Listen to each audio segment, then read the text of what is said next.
What's up, guys? It's myself here from StrataGenesis, and today I am bringing you a slightly different video. We're going to be covering the 7 traits of first-person shooters, and this is really important because these things can really dramatically affect your gameplay. Now, I'm sure there's more traits, but these are some of the more important ones, and I've outlined them here. As you can see, it's accuracy, reflexes, teamwork, awareness, temperament, playstyle, and experience. I'm going to go over all of them, some of them with video references so that you get a better idea. Some of them without, you can't really show everything. So here we go. The first one we're going to talk about is accuracy. Accuracy is really important. You need to have a good combination of short, medium, and long-range accuracy. And things that will affect your accuracy are, your mental state. If you're calm, you're going to be able to aim better. Also, your sensitivity might affect how good you're able to aim at short distances or at long distances. If your sensitivity is too high, then your long distances are going to be slightly affected because you're going to have, I would say, in my opinion, a bit harder of a time to aim. The next one I want to go over is reflexes. Now, it's fairly easy to explain, and most people already know or have a gist of what it is. But basically, it's something you do instinctively, whether it's a quick shot or sinking down R3 to get that startled knife kill that we're all guilty of at some point. It's not something you can work at knowingly, to try to improve like accuracy, but your reflexes will develop over time as your brain requires you to process actions quicker, allowing you for split-second decision making that can save your life. So, just to recap, just play and your reflexes will get better on their own. Next up is team play, or teamwork. Teamwork is actually really important, especially in objective-based games like Search and Destroy. Teamwork implies having communications with your team, alerting them of enemy locations or explosives, watching their back when they're facing certain directions, and covering and securing objectives safely.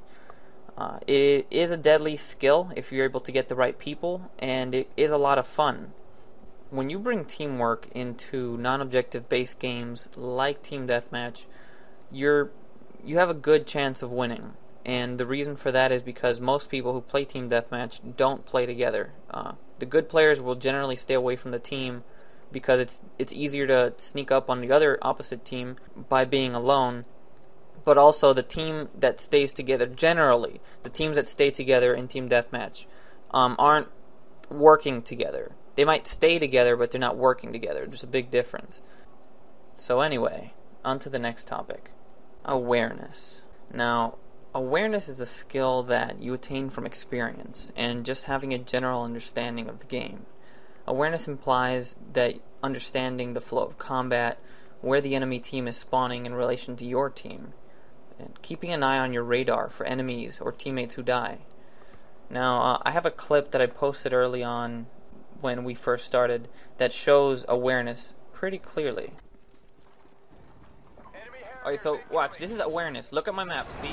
That teammate just died, and we just died. That is the ultimate level of awareness. Though I died, unless I hadn't been paying attention to my radar, I wouldn't have known there was an enemy near me. Distinguishing various sounds will raise your awareness as well. The sound of distant sniper, or hearing a random claymore be put down near you. These are things you want to keep your eyes and ears open for. As your awareness grows, you'll be listening for footsteps and other subtle sounds that'll really up your game. Moving on to temperament. Temperament is extremely important. Losing your cool is a great way to get on the spiral of doing from bad to worse. Letting someone get the best of you no matter what they're doing is something you should absolutely avoid, even if it means backing out. Someone who's just genuinely good will give you a run for your money no matter what, but sometimes you come across people who are holed up in a building or other spot that is defendable, and at all costs you should avoid running towards the same location to get your revenge on this person, because most likely, if it didn't work the first time or the second, it most likely won't work the third. Unless you're coming to yank them out with some form of high explosive or other ingenuities that players will come up with, you really should just avoid returning to that same spot. Here we display a possible scenario in Modern Warfare 2. It's in no way a tutorial on how to uproot the guy in there, but rather just to say, quit going back to that guy and giving him free kills. I mean, I'm sure at some point all of us have lost a game because we just felt compelled to keep trying to get some dude that is in a building or somewhere just being really annoying. But you have to realize that if you don't continue to go there to try to kill him, he won't have that many people to kill. Sometimes it's just a better idea to leave a camper alone, because a camper can only kill so many people.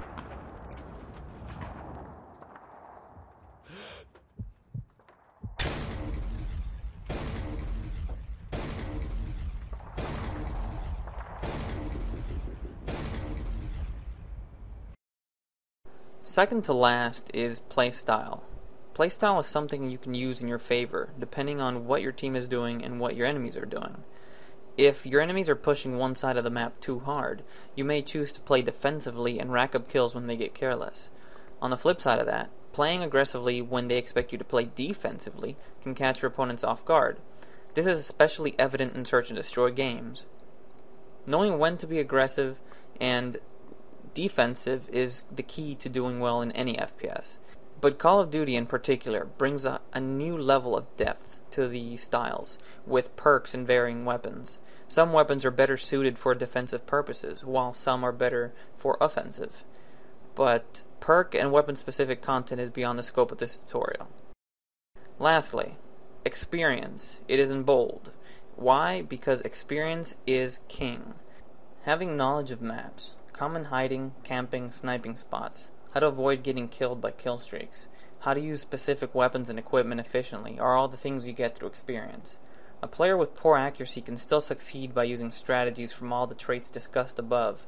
With all that experience, he could gain an advantage over even experienced players that may have a better accuracy and reflexes.